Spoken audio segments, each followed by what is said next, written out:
Welcome to Cablevision's Extra Help Summer Preview, a preview of shows that are going to be so bright this summer that I need two pairs of shades just to talk about them. Hi, everybody. I'm Bill Polchinski. I'm the host of Extra Help, seen here every Friday night at 8 p.m. on Cablevision's Extra Help channel. And I'm going to be talking with some of our new hosts and talking about some of our new shows and expanded versions of existing shows right here on Extra Help. So let's get right into the schedule and see what's going on in the summer schedule. On Mondays, 4 p.m., the Health Program with Bob Baker. He'll be here talking about all health issues. We've got all kinds of issues that have to do with health, you know, physical fitness and stuff like that there, taking care of yourself, things to avoid, things to do that are good for yourself. That's Bob Baker, 4 to 5 p.m. Then, from 5 to 6 p.m., we have Sequential Math 1, 2, and 3. And this will be taught by a combination of Judy Ionella, Rob Pontecorvo, and Barrett Davidson. That's 5 to 6 p.m. on Mondays. Now, a brand spanking new show at 6 p.m., 6 to 7, 1 hour long, the Nutrition Show with Jennifer Graham. And they're trying to revive her backstage because as soon as she got to the studio tonight, she went to the green room, and of course in there were Dunkin' Donuts and wrappers from fast food places and soft drinks, a lot of, you know, caffeine and stuff that, you know, gets rid of your stomach lining. So as soon as she's revived, she's going to be out here in the studio talking with us tonight about her new show. From 7:30 till 8:30 p.m. Monday nights, an expanded version of Personal Finance with J.J. Burns. And at 8:30, a brand new show, Tennis with Rick Elstein, who you might have seen already on You're the Expert show on Friday nights. And he'll be live with us in the studio tonight talking a little bit about what he'll be doing on the tennis show. That's our Monday night rundown. On Tuesdays, we have the EJ Chat Room. We're going to have all our EJs, the whole gang, sitting around with the Whiz Kids. Looks like a job for Clearasil. Well, they'll be sitting around there talking about stuff of interest to students and humans alike. That's 4 p.m. to 5 p.m. on Tuesdays. Now, from 5 p.m. to 6 p.m., English with Lisa Cohen. And she'll be here speaking English. English. Is that right? Well, something like that. Not only does she teach it, she speaks it as well, and it's fascinating to me how she does both. Okay, now at 6 p.m., a brand new, spanking brand new show, Computers, Macintosh Computers, with Kimberly Murphy. And Kimberly will be here in the studio tonight and explain how all this stuff works, how if I make a mark across this thing, how I could push a button and this disappears. Isn't that wonderful? Let me do that again. Live TV, folks, at its best. Okay. X, O, X, O, O, O. There you go. We take liberties here on live TV. Okay, that's at 6 to 6:30 p.m. on Tuesdays. And then from 6:30 to 7 p.m. on Tuesdays, the best of Extra Help with me, Bill Polchinski, showing highlights of some of the shows that I'm talking about right now. At 7 p.m., we have Gardening with Professor Barbara Shadler, who will be in the studio live showing you her bloomers. Blooming plants, that's what I meant to say. And from 7:30 to 8:30 p.m., an expanded version of The Pet Show with Mark Marone and the dumbest dog in the world, Barney, who's live here on the studio and who has made the studio his own personal place in more ways than one. So that's 7:30 to 8:30 p.m. on Tuesdays. Now, at 8:30, we have a brand new show, The Movies Show, with Chris Cook. And we'll be talking to Chris on the phone. He's out at the Long Island Film Festival, and he couldn't be in the studio with us tonight. That's somewhere out east. But, of course, everything is out east of Lynbrook, so wherever he could be the next town over and be out east, I guess. But Chris Cook will be calling in and telling us a little bit about what he'll be doing on The Movie Show. That's our Tuesday lineup. Now we go to Wednesdays. Earth Science. We're going to learn all about the Earth and the various sciences that are involved with the Earth. And that's Rob Sutterly. That'll be from 4 to 5 p.m. Wednesday. And from 5 to 6 p.m., Amy Halleck, Biology. An hour of biology for you on the Extra Health channel. And it's Wednesday is Science Night, and from 6 to 7 p.m., we have Brian Bickford and Chemistry. And let's see, NaCl plus H2O. Salt water. How do you like that? I learned that from the Extra Health channel. This stuff really works. All you have to do is tune in and watch. You get all this stuff. And it'll be helpful later on in life, if not tomorrow. And then, 7 p.m., we go from science to computers with Jay Tanzi, who's not going to be here in the studio tonight, but he's here with us in spirit. And 7:30 to 8:30 p.m., actually, 2 shows in that time slot. We have Robert Eckhart with Small Business at 7:30, and then at 8 p.m., Professor Barbara Shadler will be back with more gardening tips on the Gardening Show. And at 8:30 p.m. Wednesday night, golf with Tom Berry. And we're going to be talking with Tom in the studio. You might also remember Tom from the You're the Expert show, where he tried to take out some of our fixtures with a Big Bertha. So he'll be doing that on a weekly basis now in his own half-hour show. That brings us to Thursdays. We're going to have another EJ chat room. And once again, all the EJs will be sitting around. Wendy, Mark, and the whole gang talking with the whiz kids, talking about intelligent stuff. Not about the kind of stuff that I talk about, but real important things that will be helpful to students taking exams and passing their high school. That's from 4 to 5 p.m., the EJ chat room on Extra Health. 5 p.m., Global Studies with Rich Kunstler. You might remember Rich defended the Chicago 7 back in the early 70s. And he's quite a guy. He knows his stuff. Global Studies. And then he'll be back at 5:30 with U.S. History and Government. That's Rich Kunstler, Global Studies, U.S. History and Government. And then a brand spanking new show again, 6 p.m. to 7 p.m. The Fishing Show with Paul Dixon. Now, just to give you a little illustration here, this is a fish. No, this is a dirigible. Well, it looks like a fish. Nice. All right. These are worms. This is a hook. And Paul Dixon will be talking all about fishing and worms and hooks. And he's a fly fishing expert, and he was also on You're the Expert, so you can tell he's an expert. And that will bring us to 7 p.m., Home Repair with Chuck Berg. His normal slot there, he's been there Thursday nights at 7, and Thursday nights at 7 he will remain. Chuck Berg with Home Repair. And 7:30 till 8:30, an expanded version of Auto Repair with Steve Broncatello, the Bronc, which will bring us to 8:30, Books with Fred Axelrod. Fred will also be here in the studio tonight talking about his show. On Friday, programming begins at 6 p.m. with Bob Williams and the Boating Show. Bob sort of lost his way back to port tonight, and he couldn't be in the studio with us. But he will be here Friday nights at 6 p.m. And then 6:30, once again, we're going to have the best of Extra Health with me, Bill Polchinski, showing highlights of Extra Health throughout the week. And then a brand new show, 7 to 8 p.m., Places to Go, with our Extra Health host, Leon Goodman. He's going to be talking about fun things to do in the tri-state area, places to go, things to do, people to meet, that kind of stuff. So that's 7 to 8 p.m. Friday nights, and 8 o'clock to 9 p.m. we close out our Extra Health week with me, You're the Expert, Bill Polchinski. We bring people in here from around the local viewing area in Cablevision land. They show us what they do and how they do it. And that's our schedule in Extra Health.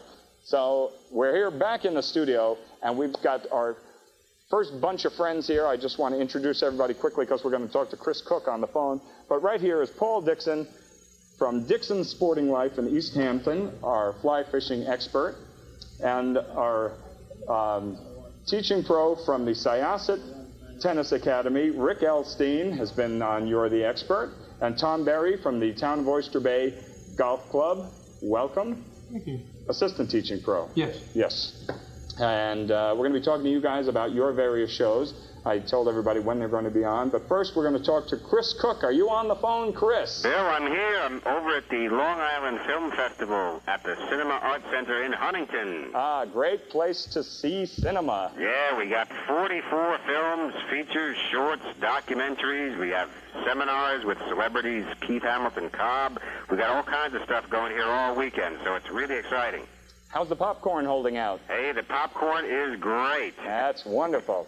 So tell us a little bit about you, what you do, and what you're going to be talking about on the movie show. Well, the movie show is going to be all about the movies, obviously, and we're going to cover all kinds of sneak previews that are coming to Long Island, all the big films that will be opening in the multiplexes, and we're also going to get behind the scenes. We're going to talk to a lot of filmmakers. There are a lot of Long Island filmmakers who are really gaining in fame and stature. We're going to have them on the show and show clips of their works, and we're also going to do, some reviews of the up-and-coming things that are coming out of the studios in Hollywood. So we're going to have a lot of fun over the course of the summer on the movie show. Are you going to be giving thumbs up and thumbs down? Are you going to be reviewing and telling us what to see and what to steer clear of? Yeah, basically, we're going to definitely give people an idea of the kind of films that we think they should be checking out, and we'll be checking out the films that are good for kids and the films that are good for the adults, and we're going to cover all the genres, sci-fi, horror, film noir, classic comedies, independent films. It's going to be a lot of fun. That sounds great. Now, we've just, Batman Forever broke all opening weekend box office, and have you seen Batman Forever? No, I've seen the clips. I'm going to go tomorrow night. Okay, because I want to know your take. Is it Michael Keaton? Is it Val Kilmer? Who's the best Batman? The best Batman. That remains to be seen. Ooh. Well, let's go back to the James Bond films. Who's the best 007? There's only one. You know that. Sean Connery. He's the guy. He's the guy for us. Chris, it's going to be a great show. It sure is, and I can't wait to get on the air with it and bring the movies out to all our viewers. That's going to be wonderful, and we'll have you here in the studio live, and you'll be able to take phone calls from viewers and answer any questions they may have. That's going to be a lot of fun.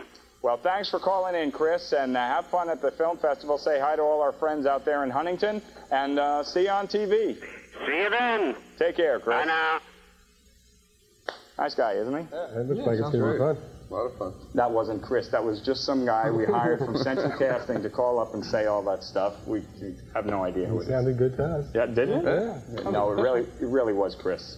He called, and it was his quarter. Ooh, we took a long time with that quarter. That's dedication. Big time. That's how into it he is. Okay, well, let's talk to Paul Dixon here a little bit about fly fishing. We talked about saltwater versus freshwater and things like that. It's true. I think on the new show we're going to cover all aspects of fishing, Bill. We're going to go into some of the charter boat captains out in Montauk, some of the freshwater to be found here in Long Island. We're going to do some of the conservation issues, striped bass, and some of the problems that they're having maybe now in the Peconics, and sort of cover the whole spectrum of fishing, not just fly fishing. What kind of problems in the Peconics? Right now they have a brown tide that started again, which just happened about 6 years ago. They had one, and that's basically what killed off all the scallops and sort of made a mess of things, and then it disappeared, and now it's starting to reoccur. So there's different opinions on why it's happening, and we'll get some of the people to give us their side and pros and cons and see if it's due to pollution or if it's just a thing of nature. Is this a seasonal thing? Do it usually does. Tides come in and then disappear for months or weeks? Or it does. It usually shows in May, if it shows at all. Sometimes it's severe. 6 years ago, it lasted all summer long, killed everything in the bay. Right now, that seems to be dissipating, but they really don't know. They don't even know why the reason that it happens. That's sort of the controversy. Some of it is said to be because of the waste treatment plants are putting nitrogen in the water and it's causing algae blooms. Others say that it's just a thing of nature, that it's just a quirk, and with the right conditions and everything that it happens. What are some of the other issues that are facing Long Island fishermen? Right now you have a controversy going on that they're going to lower the limits for striped bass right now. They're going to make it 28 inches. You can keep a few fish. They're going to allow the commercial fishery to come back into it. They're saying it's a recovered species, and a lot of people agree, a lot of people disagree. So we're going to go into some of those issues and take a commercial side and take the sports fishing side. What's the word on the dock? The word on the dock? Well, it depends on which side of the dock you're on. I understand. The commercial guys are excited because it opens up more of an income for them. They can start fishing them again. There was a real moratorium on haul seining, and the recreational guys say it hasn't recovered yet, that it still is a long ways to go, and that by allowing the commercial interest to come back into it, that we'll start all over again, and like it was 10 years ago, and there's no striped bass. So, it's both sides of the coin, but who knows? We'll just wait to see. Didn't Billy Joel do something Yeah, Billy Joel song-wise? was involved with the Baymen. He hated to see the way of the life of the Baymen go by the wayside, and so he tried to support the Baymen and get them some recognition and some help. Will you be talking about anything to do with shell fishermen? Not so much shell fishermen, unless they use it for bait. So much a sport. A little clamming, maybe. Yeah. No, I think that most of what we're going to focus on is the recreational fishermen, places to go, have the experts in here that can tell us, what they do, how they rig, places that they're fishing, charter boat captains, surf fishermen, the guys that are fishing the ponds, some of the streams, the Nissaquah, the Connecticut, the Carmen's River, and sort of cover it all. I'm not a fishing expert. I've done my share of flounder fishing and some blue fishing on the island. Is there big game fishing off Long Island at all? Absolutely. I know there is Absolutely. in Florida, like swordfish and marlin Sure. and things like that. It depends on the season. Usually starting in August, you have a lot of the species move up with the warmer water. So we get into some of the, some marlin, white marlin, lots of tuna. You get a run of giant tuna, school tuna. Right now the sharks have started showing up. You've got a lot of blue sharks, some makos offshore. There was a shark tournament last weekend in Montauk. And as the summer progresses, the water warms up and the warm water species start to show. So there's quite a bit, really. Shark fishing sounds like something you could really sink your teeth into. Oh, yes. And I understand right off Montauk is the largest spawning ground of sharks in the world. It is one of them. They do take some tremendous fish. If everybody saw the movie Jaws and so forth, that was sort of based on a guy out in Montauk that used to bait the sharks and actually went after them, the big great whites. And he's caught them before. I think the world's record out there is 3,000-pound, 20-foot great whites. So they're out there lurking. Well, thanks for talking to us, Paul. Absolutely. We're going to talk You to some bet. of our other guys here, and you guys can mix and match. And, if you have any questions for golf or tennis, and if you guys have any questions on fishing. And, No problem. Rick Elstein, line dancing. Now, come on, you guys. Rick Elstein from Syosset Tennis Academy. You play tennis, and you also play golf. Do you do any fishing at all? I don't do any fishing. As a matter of fact, when I saw the movie, when did Jaws come out? How many years ago? Oh, God, it's got to be, I think, 8 or 9, 10 years. That was I saw it out in the Hamptons, by the way.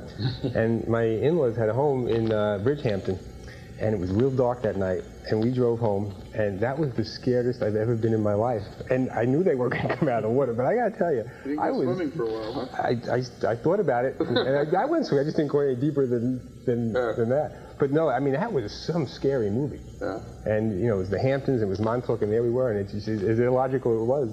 It kept me out of the fishing boat for a while. We'll have to call Chris Cook back and see what his take on Jaws was. It was pretty scary. At the time it was. Let's talk tennis. Yeah, tennis is a lot calmer than shark fishing. A little safer. Yeah, well, I'm real excited. I think we're going to do some pretty interesting shows, and of course we're going to be giving lessons to you folks out there. And like I was thinking about the kids who called in last week. I'd like to know how they did with those tips that we gave them.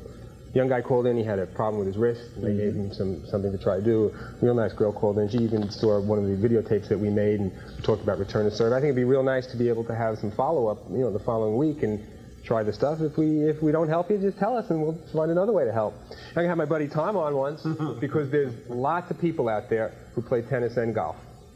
And we love to talk about it. He comes into the office and we chat, and we'll do that for a half hour, one show. And I've got my tennis buddy Lawrence Klager on, who's been on the show. And this guy knows more tennis stuff than anyone I've met. I started working with him doing projects together about 12 years ago, and he's got such hot programs. He's got a program called Smash and Bash for kids that are 10 years old, and the motto is don't wear white and bring an extra racket. And he's doing some great things with juniors, and we do a lot of talk about junior tournament juniors, junior development program. We have things to talk about in terms of parents, how to bring along a tennis player, how not to pressure them too much, and how to get the best from your kid, and how to enjoy it the most. And believe it or not, I believe I'm going to have Gene Mayer on. And Gene was ranked 4th in the world not too long ago. Whoa. And he's a friend of mine. I've been watching him play since he's been 12 years old, when he would come into the tournaments, and I was in the 18s, and he would come in at 12, and little kid, and he was the best player in the draw. Wow. He was probably the best 12-year-old in the world, or maybe ever. This guy really can play. And I think it'd be great if people can call in and talk to Gene and ask him what it's like on the pro tour. And now he's playing the senior tour against guys like Connors and McEnroe, and I think he'll be a super guest. And as I said, I guess the thing I enjoy the most is speaking directly to the kids at home. Or like to get some adult calls. We'll be on at 8:30, is that right? 8:30 Monday night. 8:30, so it's a good time for adults to call too. And I think we can give you some tennis instruction right here on the air. And as you mentioned, you have videos out, and you also co-authored a book. Yeah, I co-authored a book with Martina Navratilova called Tennis Kinetics, which is our system of teaching. But I'm going to try to get out there with the video camera, a little handheld video camera, and get some peeks of people out playing tennis in between shows, so we can show, bring on the air some of the things that actually happen on the court. We'll go to some tennis camps, show how little kids. Matter of fact, we're going to have a show on Pee-wees. I know a guy who teaches, well, let me say I'm a Pee-wee tennis player. Yeah, Pee-wee Herman. Yeah, no. And these are little kids from 3 years and up. And they start out, there's nice ways to teach little kids like that. They hit balloons and they have all sorts of fun. And I guess that's basically it. We'll try to come up with some new shows. We may do some stuff on equipment. If I can find someone who knows a lot more about equipment than I do, we can get into technical equipment questions. But I'm very excited about working with Lawrence. This guy really knows a lot of technical stuff. He sure does. I think he was the one who told me why tennis balls are yellow. Yeah, he'll come up with those kind of little trivia bits, but he also knows a lot about technique. And he's a tough guy to stump on. As a matter of fact, this year, I've been a teaching pro. I lose track of decades. I'm 45 now. But 30 years I've been playing and teaching tennis, and I've had the same forehand for up until a couple months ago. And I changed my forehand. I learned a new forehand from Lawrence, where I used to hit with this, what we call the continental grip, like that. And that was great. I learned at the time where Laver was the king of the court, and Rosewall, and I developed pretty good strokes like that.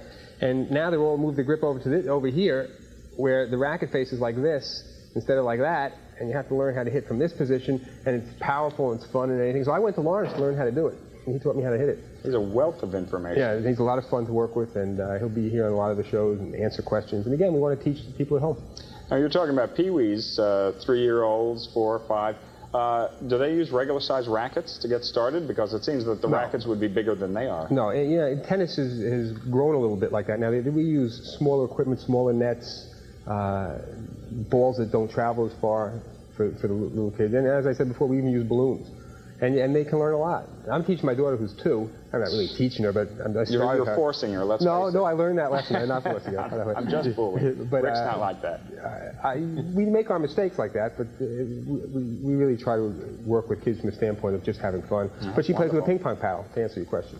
And her fun is hitting it with the ping pong paddle and watching our little dachshund chase the ball. So, different things to do with kids. Well, Rick, thanks so much. And sitting right next to you is Tom Berry from the Town of Oyster Bay Golf Club. And you guys know each other because we did a few shows together. On You're the Expert together. Tom, what are you going to be talking about? Well, mainly a lot about the golf swing. I'm going to bring on different guests, other PGA professionals in my profession, and we're going to talk about the sport and kind of good things like that. We've got a couple of shows already set up. So we're going to talk about one show we're going to talk about the dreaded slice, which was basically a question that most of the callers had when they called in was about a slice. How do I correct it? Everybody wants to know how to stop it. But first of all, you got to know what you do to create it. So we're going to talk about things like that. And another show we're gonna devote strictly to juniors. One's gonna be strictly for quote women and women in golf and all that good things.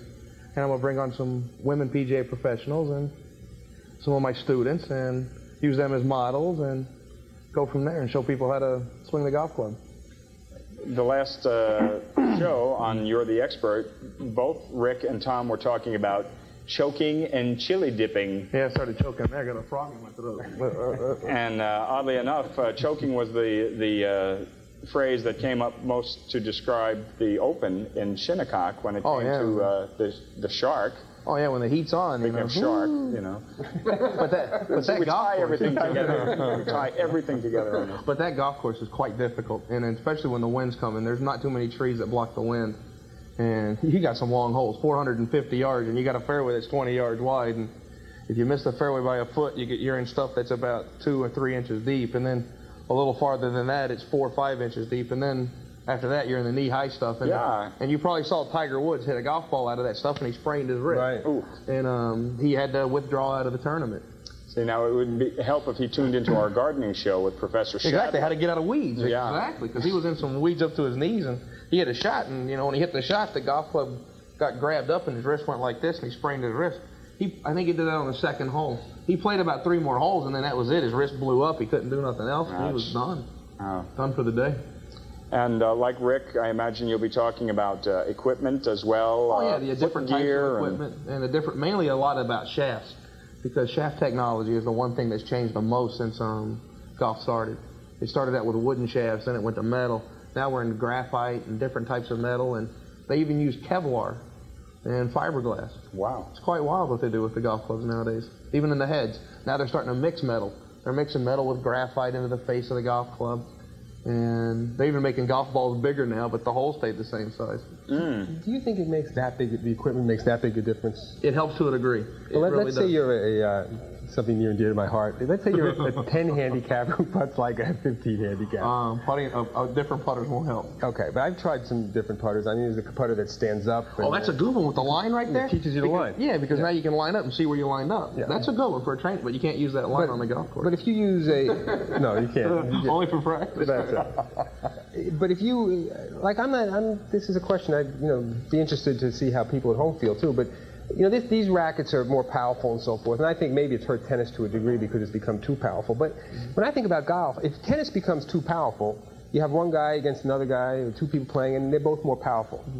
But golf, you really have to regulate. I mean, there's a ball out there you could hit a 1/4 mile now. Oh yeah, that's the biggest change in golf. That's what's made the biggest change is the golf ball. The golf ball itself, now like you said, there's some golf balls out there that are considered illegal because they just go too far. I saw one where you heat it up. They tell you. You heat it up and you get 10 extra yards. You heat it up at night, and then it says it's cool to the touch. So no one can tell you're playing with a heat. You put it in your microwave. Oh, nice. You heat it up. You heat it up. You go out. You hit boom. The thing takes off, and the guy runs up to it, but they can't touch. A lot of people do that. They keep their balls in their. They try and keep that golf ball in their pocket, and they feel that it's going to get warmer in their pocket, especially when you're playing real cold days. But all this stuff. I mean, the longest ball goes what? 2 yards further than the shortest ball? No, maybe 10. Maybe 10. You really can get 10 yards from a ball? Yeah, definitely. Because you get a golf ball, especially on your irons. Off the drive, not that much, I don't think. Yeah. But on your irons, you get a lot of backspin. And if you have a golf ball that's really soft and you hit it and it spins a lot, that's usually when you see the ball land, take a hop and spin backwards. And then you have another golf ball that won't do that. It's just too hard. But are scores coming down? Scores are getting a lot lower. They really are. Yeah. Now, don't Players they have the dimples? Don't the dimples in the ball? Yeah, they golf can ball regulate the dimples on how the ball flies through the air. Right. A long time ago, they developed a golf ball. I'm going back now into the 70s. It was called the Polaris, Polaris, and it was literally a golf ball that they claimed that if the ball started slicing because of the dimple pattern, it would start hooking back into the fairway. And just the opposite, if it started hooking, the dimples would be able to have some type of counter friction or reaction and be able to come back in, start counteracting the spin. It never really took off, but there has to be some type of controls. I mean, there must be a way, and you can take the sport out of fishing too, I would imagine, if you put an illegal bait out there. Well, the funny thing is when you get into like graphites and so forth, I think graphites have revolutionized our industry because it's made the rods so much powerful. Now I've just heard a new one where the Orvis company is coming out with a material that's used in submarines, and it makes graphite obsolete. and for the rods. That you can throw another 30 feet with them. It's incredible stuff. So I'd like to see if the changes that I know that Loomis is one of the biggest makers of the shafts, graphite shaft, of the shafts now, and the same thing with fly rods. Well, Fenwick's another big graphite shaft company also, and they make fishing rods too. I think it's getting to, I think the manufacturers are going amok. Also, with the golf ball's been a great improvement in the game. Also, the athletes, what we've noticed nowadays compared to years ago, they're not the quote the boozers. They don't go out and get drunk. Well, that's the good part. The good part is that the athletes are becoming more of an athlete. I can't believe how much we're learning just in this little segment here. Ever since you've been on the show, I golf in the 80s. Gets any hotter than that, I don't golf. No. Well, I want to thank you guys. Paul Dixon, Rick Elstein, Tom Berry. Let me tell the viewers out there when the shows are again. It's Monday night tennis, 8:30 p.m. with Rick Elstein. It's Wednesday night, 8:30 p.m. golf with Tom Berry. And Thursday, 6 p.m. for 1 hour fishing with Paul Dixon. Thanks, guys, for being here with us. We have coming up in the next half hour on Summer Preview, we have Kimberly Murphy talking about computers, Jennifer Graham talking about nutrition, and Fred Axelrod talking about books. So we're going to talk to them right after this break from the fine folks at Cablevision. Come back, come back, come back. He thinks that usual museums would like to do. You get to watch yourself on the news pretending that you're like a news person. I played on the computers. I like the part where we play with the bubbles because that was really fun. I like the wheelchair where you sit down. Everyone was having fun. That was great. Take cable away, and what have we got? Well, no cable, no HBO. No HBO, no comic relief. No comic relief, no $28 million for the homeless. No cable, no TNT. No TNT, virtually no place to see this. I got rhythm, I got music. But you wouldn't got it because you wouldn't get cable. And no cable, no Nick at Night. No Nick at Night, no Get Smart. And that's not the only way you wouldn't get smart, because no cable, no CNN. No way to get some of the best news in the world. Okay, cable. It's everything television can be.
Hello and welcome back to Cablevision's Extra Help Summer Preview. I'm Bill Polchinski, the host of You're the Expert, seen Friday nights, 8 p.m. right here on Extra Help Channel.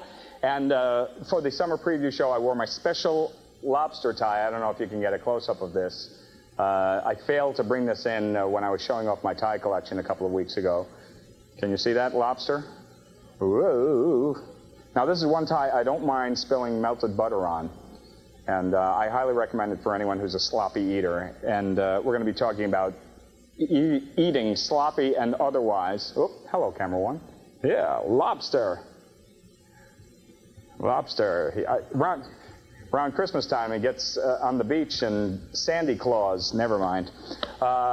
As I said, welcome back to Summer Preview. We're talking to our 3 brand new hosts of 3 brand new shows. We have with us Kimberly Murphy. Hi, Kimberly. Welcome to the show. And Fred Axelrod. Hi, Fred. Welcome. And Jennifer Graham. Thank you. And good to have you here. What do you think of our studio? Isn't this great? Wonderful. Can't you just move in and live here? Yes. You know, eat potato chips, walk around your underwear. I'm not suggesting that we do that, but, you know, keep it in the back of your mind as a possibility. Because people at home could be sitting in their underwear when they're watching you. I don't want that to throw you off when you're on TV. But let's talk to Kimberly. You're going to have a show, and it's going to be, where are you? You're 6 p.m. on Tuesday night. And it's going to be computers, Macintosh computers. Tell us a little bit about you and where you're from and what you do and how you got involved in this crazy business. I don't know where to start. I am a public school teacher by day, and by night I teach adults graduate courses in local university around here, computer classes. You can name the university. Oh, Long Island University. And somewhere I just got very excited about computers, and I decided that I wanted to learn more about them, and I just started going, and that's it. And basically Macintosh, and you'll find a lot of Macintoshes in schools, and so that was really my focus. And why is that? Why do we find more Macintosh in schools as opposed to the home PCs?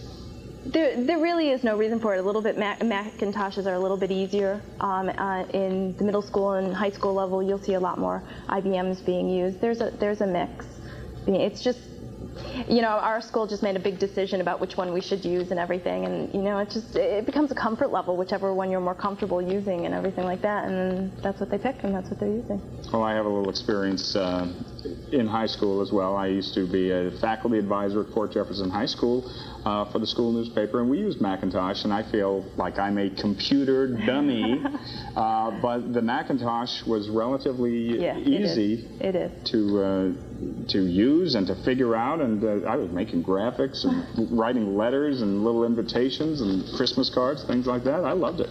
Yeah, you really just have to do it. You have to jump right in, and you just have to try it, and it's really a lot easier than you think.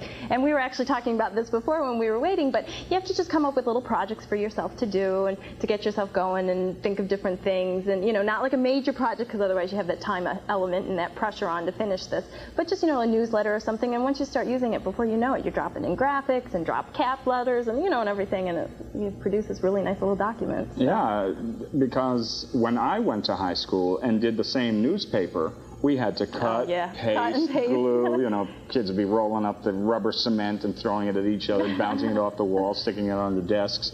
And then when I got involved as a faculty advisor for the school newspaper, everything gets loaded in, everything gets set up like a newspaper, photos were scanned, color was added, and then the button was pushed, and it's done. Unbelievable. And probably about half the time, too. Oh, yeah. You can make changes so much easier if something, you know, you got to change an article or something like that. Sure. It's a lot easier. Just go right in and... Yeah, you don't have to change space, things like that. The computer compensates and everything like that. Do you work with IBM-type computers as well? Yeah, yourself? I do. Mm-hmm. Do you have a computer at home? I do. A Macintosh, do you have to ask? Oh. Yeah, I feel more comfortable with the Macintosh, and so that's what I use. But I like both of them, and actually, in fact, I actually waited to get the new Power PC Macintosh so that I can use both, so that I can run PC software and everything off of it, too. So it's adaptable. So, yeah, so that's kind of the new thing coming out. And what are the major differences between, for instance, a Mac and a PC? Well, pretty much the ease of use between the two.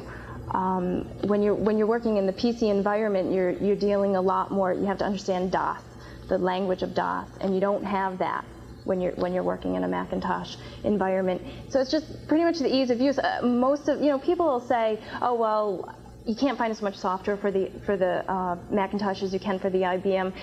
Yeah, if you're a tax accountant or a specific type of software that you're looking for, then no, you can't, but you can find it for both of them. And so it does what I said before. It just kind of comes down to a comfort level, what you feel more comfortable using. The Macintosh are just a little bit easier. I always find somewhere in the IBM or the PC environment, you have to go back and you have to go into your file manager and you have to, at the C colon do this and, type in that, and it's just a little bit more difficult. But it really, once you work in that environment and you feel comfortable with it, that's easy too. Now, are you going to be able to help out computer illiterates like myself, Yeah. for instance, when you're using terminology like DOS and some of the other things that you were throwing around, will I get to know what you're talking about? That's actually one of the first things I'll do is talk about some of those like buzzwords and everything that everybody always talks about, and then you feel so stupid because you don't know what they mean. Once you start using it, you'll know, and you'll feel just like an expert like everybody else. Anybody can really understand it.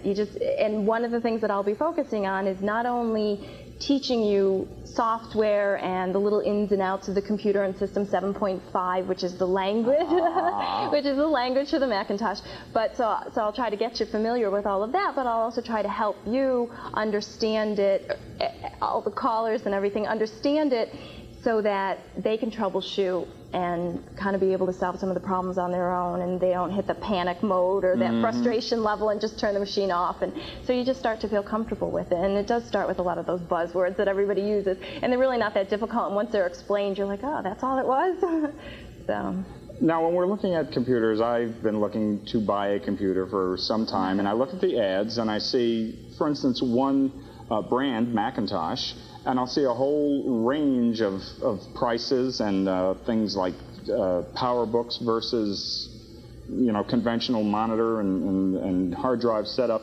What are the differences, and what am I looking at in terms of price, and what are the advantages and disadvantages? Well, that's like the number one question that people ask is, what computer should I buy? I'm proud to ask the number one question. Congratulations. Thank you. It's the big question, and it's very hard to answer without knowing what you're looking for. If you're looking for something specific, for example, if you have children at home and you really want something that they can use as well as yourself, then I'd say, well, what are they using at school so that they could bring projects home and work on it? What are you using at work so that you'd be able to, so there's a lot of things you have to find out first. You can't, it's just not one simple answer to it.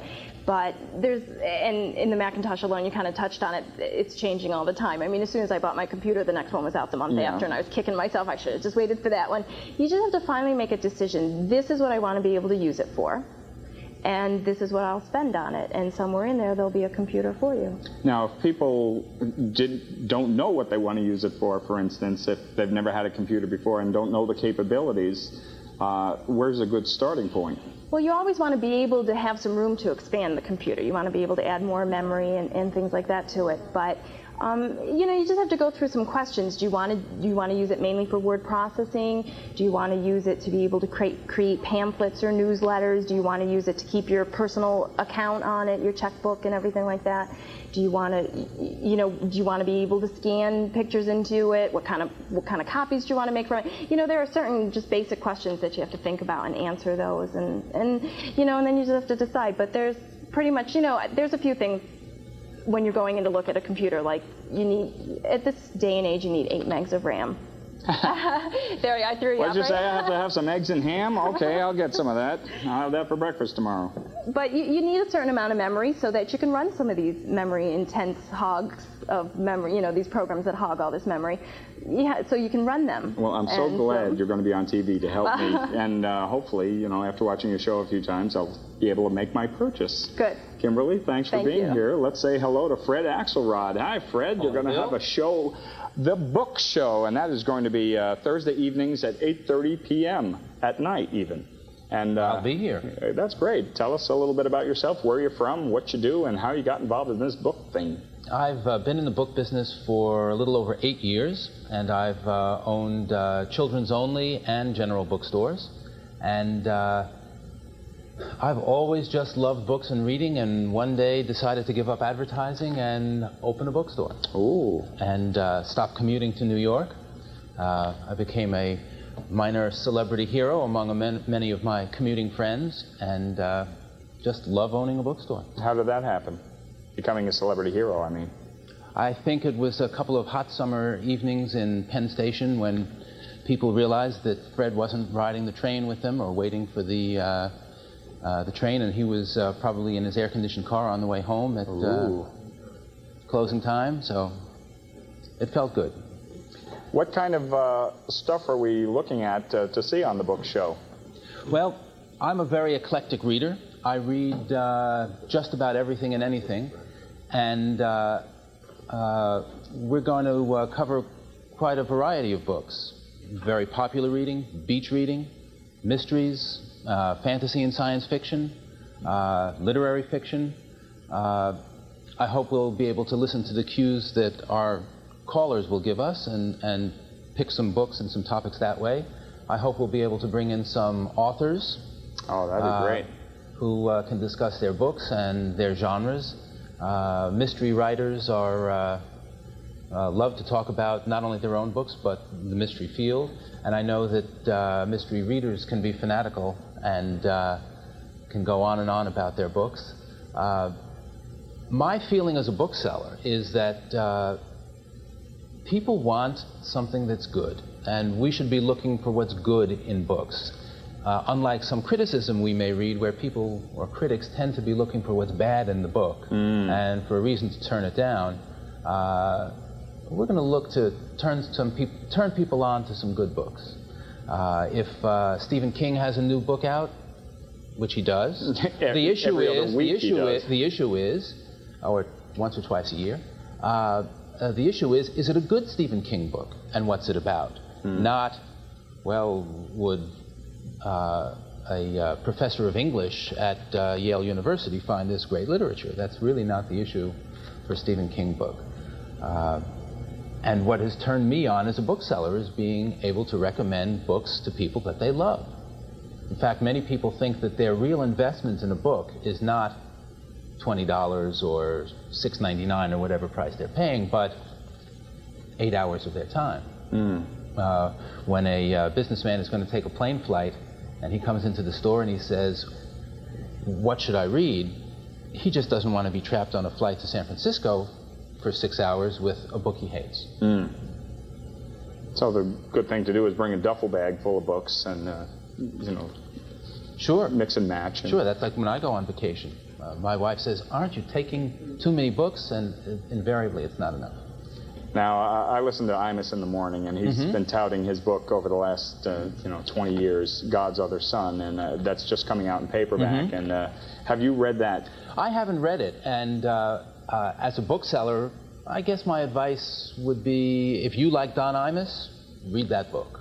If you are curious about what Don Imus is all about, you might read it.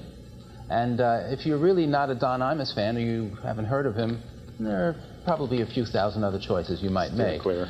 But I suspect also that the Don Imus book sold a lot in hardcover. The Don Imus fans really wanted that book, and they paid for it in hardcover.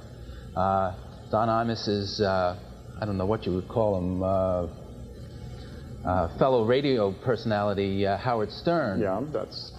I'm sure that the hardcover sales of the Stern book detracted significantly from the paperback sales, because people who wanted that book were well, wasn't there a 3-hour wait at a Barnes & Noble in New York City, I think? When he had a book signing? Because people really wanted that book right away, and they were going to buy it. I could see a lot of his fans standing there in the bookstore. Let's see, Stern, Steinbeck, Stern, Steinbeck. I'll go Stern. Yeah, that's probably about the way it went. But I suspect also that both Don Imus and Howard Stern have spent at least an hour a day on their shows for quite some time touting their books. So, oh yes. So they've got their own built-in. Yeah, that's really handy. Very, very, very handy. Yeah, I'm going to try to get my father... And Don probably has his brother Fred. Yes, his brother Fred is also doing a book, I understand. And my father is 77, and he just finished his first book. He loved it so much he's going to read another one. That's humor. What about children's books? Will you talk about children's books at all?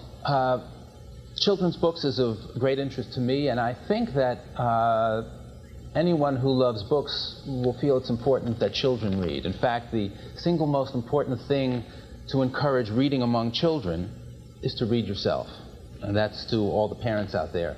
You can set rules like read 15 minutes a day, you can read to your children, but the truth is the single most important thing is you should be a lifelong reader. And at the end of our show, I'd like to mention some titles for various ages and try to share good reading for children with the viewers of the show. Just off the top of your head, I have a 4.5-year-old son. Hi, Bink. He's home watching on TV. And can you recommend any authors, any books right off? Well, a great favorite of mine is a picture book author named Patricia Polacco. who has produced quite a few books this year. One is called My Rotten Red-Headed Older Brother. It's a wonderful book about siblings. She has a wonderful book, an older book called The Keeping Quilt. It's a wonderful book about generations over a family.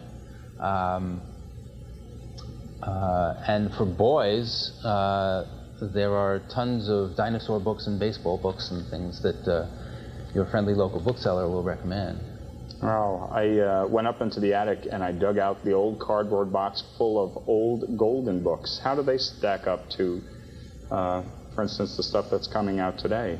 Well, the immediate difference you'll see is that the production quality is different. That books today light up, sing, talk. Yeah, that's true. Are multicolored, glossy papered, beautifully produced books. That doesn't mean they have good stories or memorable characters in them. And some of the Golden books that we remember as children and that you may have in the attic may have real memorable characters and good storylines. Some of them may seem a little dated, and heck, they're probably only a few hundred words, and we can read them and screen them. In fact, my daughter, for a long time, had as a favorite book a Golden book that she received free in a box of cereal. Ooh. And as booksellers, my wife, we were tearing our hair out that our daughter was reading we thought, a silly little book out of a cereal box. But as long as she's reading, that's fine. Also, you might look in your little box and see if you have some first editions of older children's books. They may be worth some money. You have a first edition Dr. Seuss book?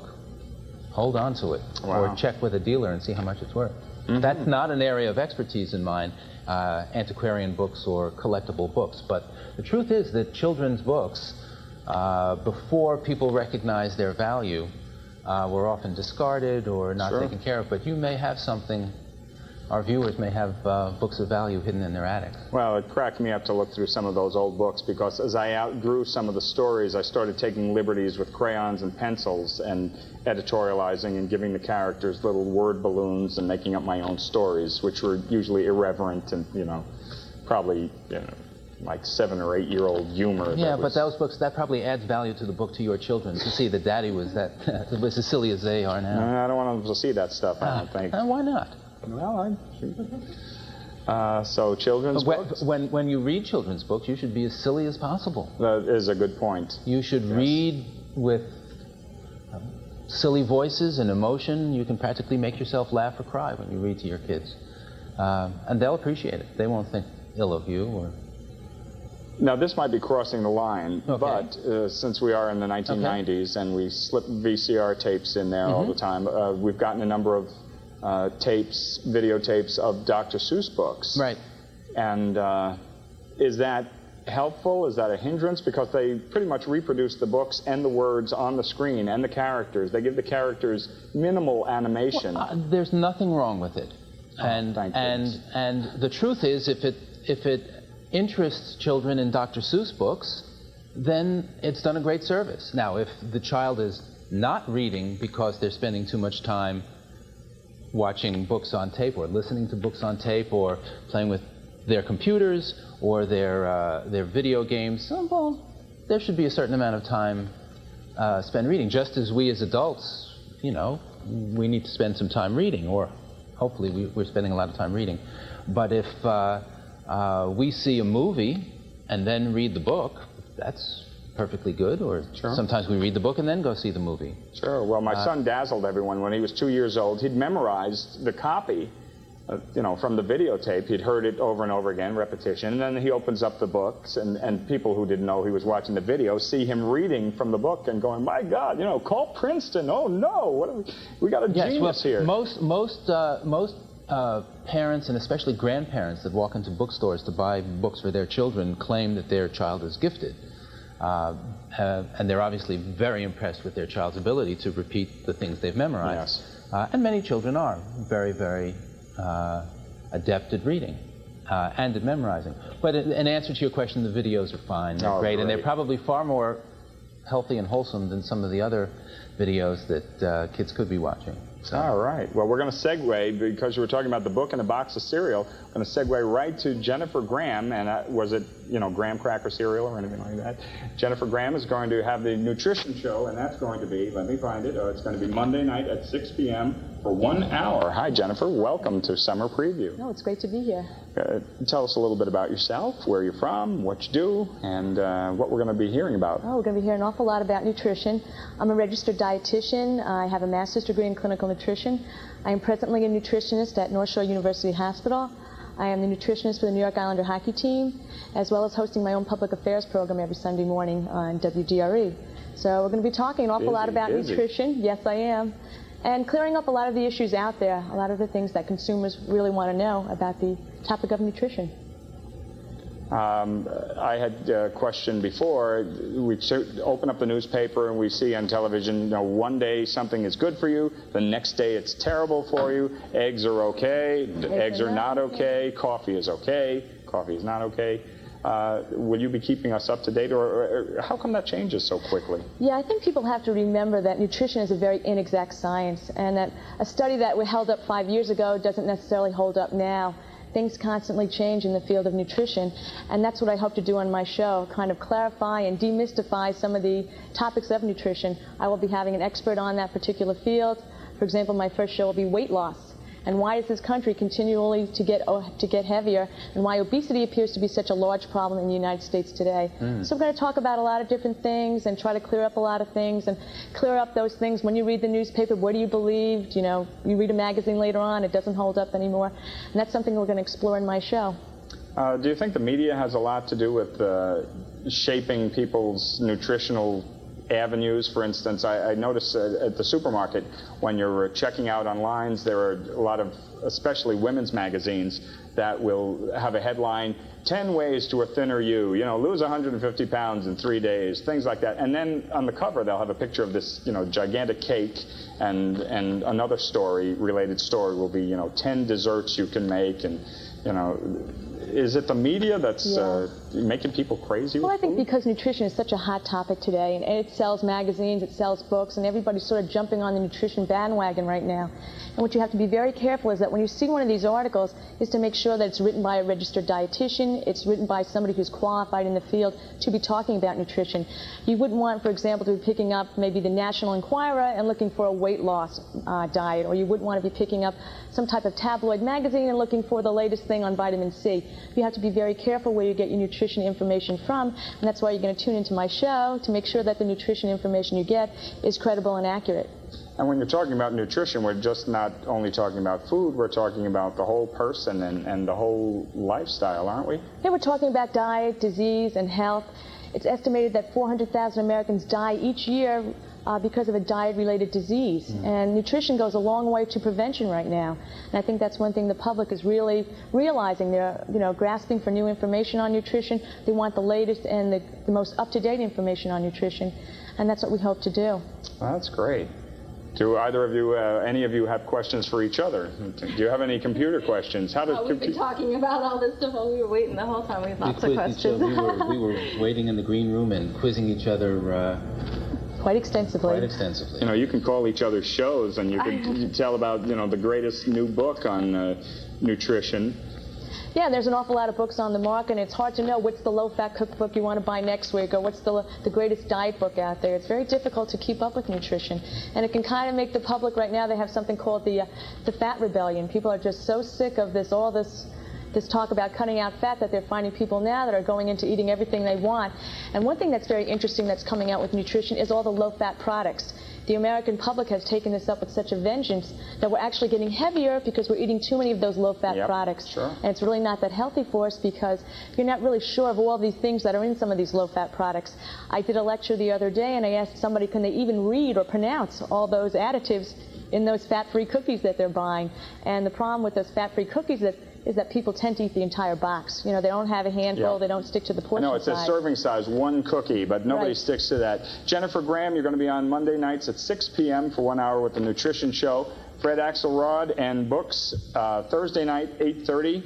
And Kimberly Murphy, you're going to be here at 6 p.m. on Tuesdays with the Macintosh Computer Show. Thanks so much for being on the summer preview. I've got to get ready because my show is on Friday nights at 8 p.m. You're the expert. I tell you what, if I tune into you guys, will you tune into our show? Sure we will. In fact, if you want to come on our show and talk about some of your expertise, you know, do a little double time just to catch that new audience. You'll be talking to live people calling in. It's great fun. That's our summer preview here on Extra Help, and we're going to have a lot of fun. Where are my sunglasses? It's a great summer coming up. I'm Bill Polchinski. Watch me on You're the Expert, and have a great weekend. Have a great week. Keep watching. Have a good night.